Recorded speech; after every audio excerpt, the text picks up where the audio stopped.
Welcome to Awesomeness Inspired Flow. We are a week before one of my favorite festivals, Tu B'Shvat. This is the festival of fruits, and we make blessings on all the wonders of creation. It's one of the big questions asked. Did you enjoy this world? Did you go up to the Himalayas? Did you go all the way into the Yam, into the sea? Did you experience the wonders? So every time I turn on my computer, my PC, I see the most unbelievable pictures from Microsoft, and it gives me like inspiration, the wonders of creation.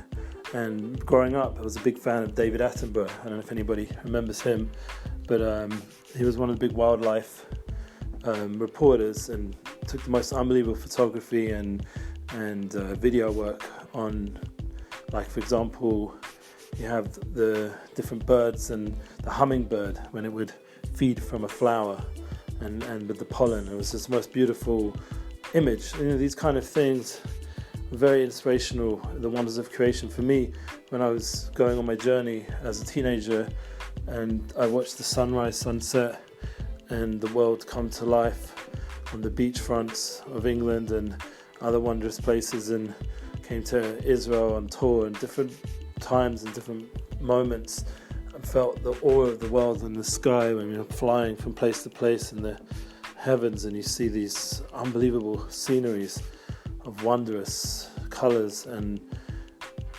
just power. And it was something which helped me believe in the Creator and that there's a higher force, and humbles a person when you realise your own limitations of physicality and abilities. And this humility is something which I wanted to talk about today, which I feel that comes from this wonder and this awe. And it's really what awesome, people always use the word awesome. You know, really awesome is to have that awe, that wonder. And it's something which, as you go through life and, you know, just take a moment, like today I was a bit more time on my hands. It's a Sunday, and like I've been speaking about, I'm in transition. So when you're in such transition, you get a bit more moments to just contemplate a little bit the wonders of your journey and who you are and how beautiful everything is in terms of the orchestra of creation, the sounds, the music, the colors, the feelings, the emotions, the kindness, that you have everything you need, you know, and the ability to have connection and care about people and find your path. And this is something which brings humility at the end of it all, because you start to realize you're not really in control. This is like this awesome place you were put in, and you have an opportunity to be makir tov, to see the good and to recognize it, and to, with that humility, know your place, know who you are. You know, a chochem knows his place, and this is something which, you know, I've worked very hard on figuring out who I am, what my journey is, what my uniqueness is, my mission is. And I wanted to share on the podcast that, you know, we're slowly defining it, clarifying concepts of unity, the concepts of relationships, the concepts of focus on family and friends and successful, truthful business enterprises. You know, I saw something recently of people like desperate to make money, and they'd like got themselves the most dodgy deal, and it got them killed basically. You know, and then I saw relationships that were just, once again, through desperation. You know, like, and you can't. Life doesn't work that way. A person's got to do things in a more thought out, truthful way, with humility. Be humble to the people around you. Be honest to where you're at. You know, so you can say to your spouse, I don't have the money right now to do the bigger things that we'd like to do, even though I'm making the ishtadlus, the plans to get that money.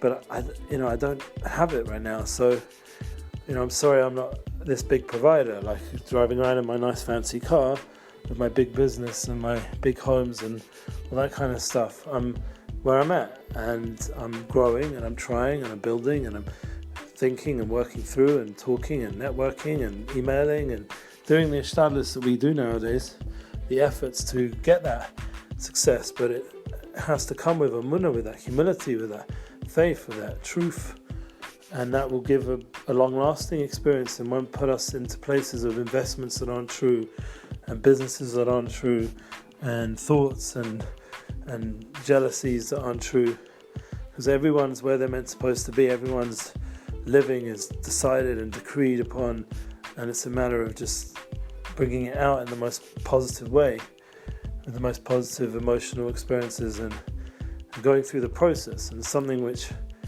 I'm going to seek out people, I'm going to network, I'm going to sometimes push a little bit in ways. I'll be known as a professional nudnik in some circles, and there's a good reason for it, because things need to be done properly, and there's no messing around. Like if we make an agreement, we have to make sure we're there, and we have to make sure we're even there early, so that we can be responsible and fulfill our commitments. And this is something I believe in, that the truth is a guide to everything we do, the ultimate truth, the spiritual truths, the universal truths, and everybody knows deep down what the truth is. And I'm going to wish you a beautiful rest of the week. It's a new week, new opportunities, and I wish everyone this flow, this inspired flow that is truth-filled and comes with humility and wonder and awesomeness, true awesomeness, and brings you to succeed in everything we're doing, and we can do it together. Have a beautiful one. All the best.